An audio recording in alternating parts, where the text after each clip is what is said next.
President Bola Ahmed Tinubu yesterday informed the Senate that following the coup in Niger Republic that sacked the democratically elected administration of Mohamed Bazoum, Nigeria was considering a military intervention to restore order among a host of other sanctions. This was as the Chief of Defense Staff of ECOWAS region have, after a two-day marathon meeting on the political crisis rocking Niger Republic, unanimously vowed to ensure that Niger Republic and other countries in the region tread a path of democracy, peace and stability.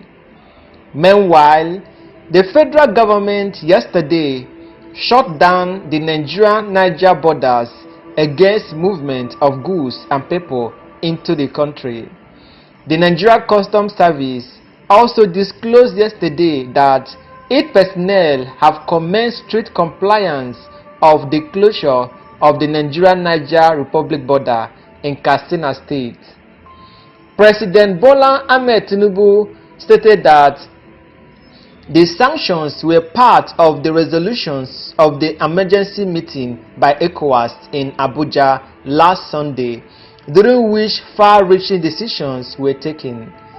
In a letter to lawmakers at the commencement of preliminary session by President of the Senate Godswill Akpabio, Tinubu said, following the unfortunate political situation in Niger Republic culminating into the overthrow of its president, ECOWAS under my leadership condemned the coup in its entirety and resolved to seek the return of the democratically elected government.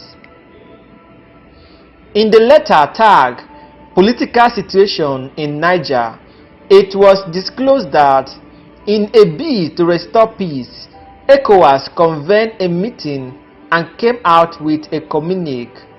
Tinubu said in his letter that the meeting was very specific on closure and monitoring of all land borders in Niger Republic and reactivating of the border drilling exercise. According to Tinubu, the communique also stressed the need for cutting off electricity supply to Niger Republic, mobilizing international support for the implementation of the provisions of the ECOWAS communique and preventing the operation of commercial and special flights into and from Niger Republic. Other issues raised at the meeting include blockade of goods in transit to Niger Republic, especially from Lagos and eastern seaports, embarking on sensitization of Nigerians on the imperative of these actions, particularly via social media and military build-up and deployment of personnel for military intervention to enforce compliance of the military junta in Niger Republic should they remain recalcitrant. But shortly after the letter was read, a former Deputy Senate Majority Leader, Abdul Ninji, raised a constitutional point of order to draw the attention of the Senate to the provision of the Senate on how the armed forces could be deployed on a combat duty outside Nigeria. He said his point of order was aimed at guiding the Senate on the matter.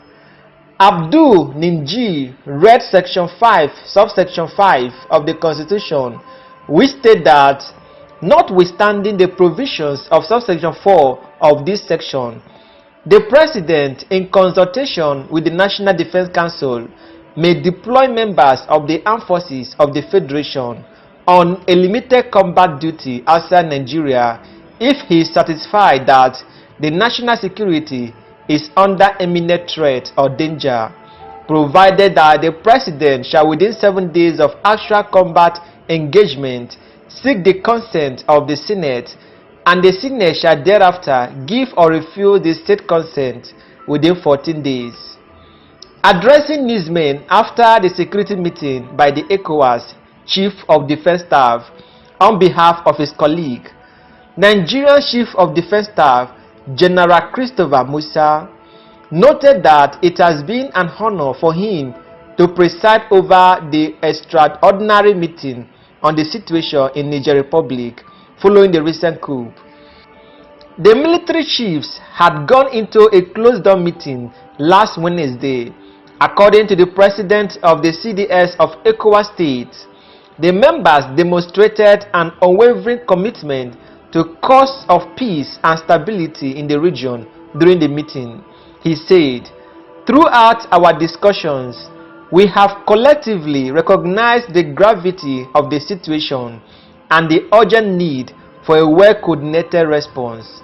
The deliberations have been marked by a spirit of unity, cooperation, and determination to address the challenges at hand. We have examined the immediate implications of the coup on Niger Republic and its potential ripple effect across the ECOWAS region. We have also deliberated on the broader implications for democracy, peace, and stability in West Africa. I am pleased to note that our discussions have yielded valuable insights and actionable recommendations. We have acknowledged the need for a comprehensive approach that encompasses political, security, and diplomatic dimensions. It is imperative that we translate our deliberations into concrete actions that can effectively address the crisis and prevent a recurrence in the future. Firstly, we must emphasize the importance of upholding democratic principles and the rule of law. The coup in Niger Republic represents a blatant disregard for these fundamental principles that underpin our regional integration and stability. We must unequivocally condemn such actions and demonstrate our unwavering commitment to democracy. Secondly, we must strengthen our regional security architecture and enhance our collective response to security challenges.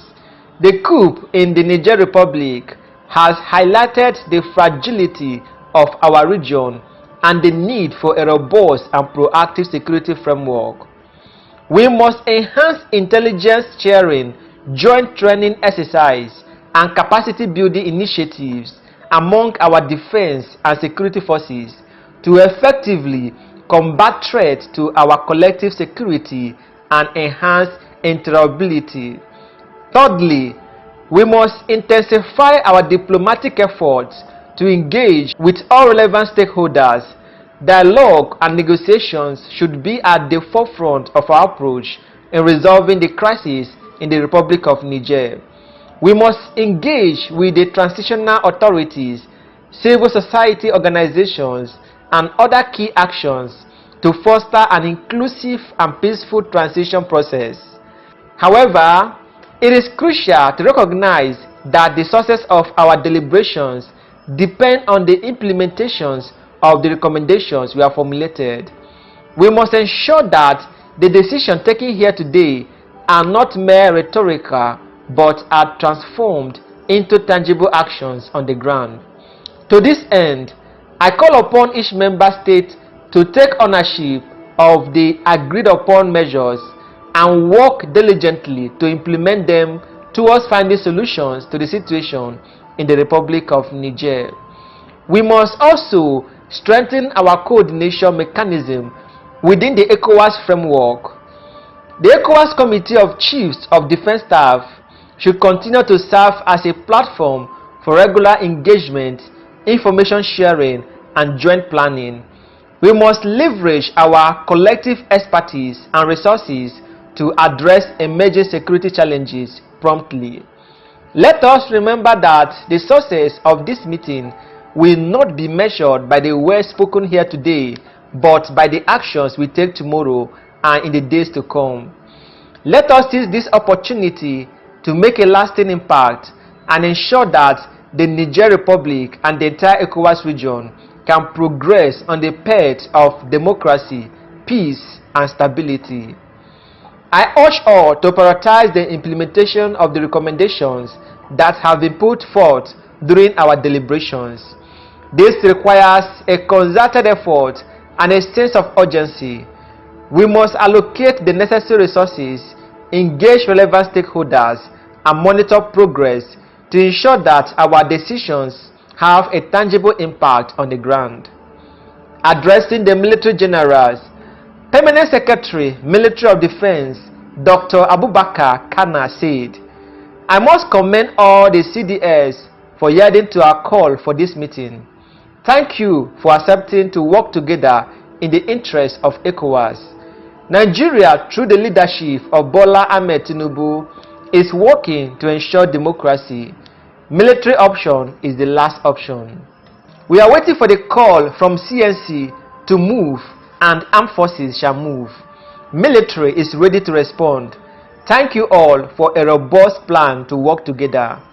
While announcing the closure of Ilela border in Sokoto State, Acting Comptroller General of Custom Bashir Adewale Adenini, who was personally at the border to enforce the directives of the President, said the action was a sanction following the overthrow of a democratically elected government in Niger Republic. He said the exercise was not meant to infuse hardship on Nigerians. According to him, the measure was taken by ECOWAS, adding that we are optimistic that this effort will yield positive results, and I must tell you that President Tinubu is committed to restoring peace in this axis. The custom boss, who was also at the Magama border, are stationed in Jibia local government area of Katsina State to ensure compliance, said though trade between the two countries was important, the security situation in Niger Republic made the move inevitable. He added that the decision was taken in the interest of peace and stability between the two countries, saying that the NCS would embark on sensitizations of communities living at the border areas. Meanwhile, the Ulama Forum in Nigeria has raised concern over the military solution being made for the restoration of democratic order in Niger Republic. The Forum of Islamic Scholars queried the ultimatum issued by ECOWAS to the military junta to hand over power to the democratically elected leaders while offering recommendations to resolve the crisis in Niger Republic. Rising from its emergency meeting held in Kano, the forum insisted that vast majority of people in Nigeria were not and would not be in support of war with a neighboring country, considering the likelihood of humanitarian crisis and other spillover effects on Nigeria. Although the forum condemned the coup in Niger Republic and other francophone countries in West Africa, the ulama said the preference for democracy and eight principles, as well as the choice for good governance, must strictly be respected.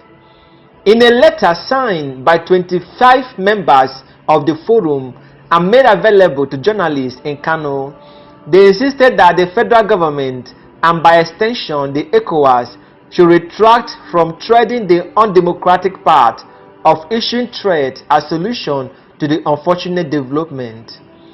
They call for more enlightened and more informed diplomatic protocols in assisting Niger Republic to restore its democracy.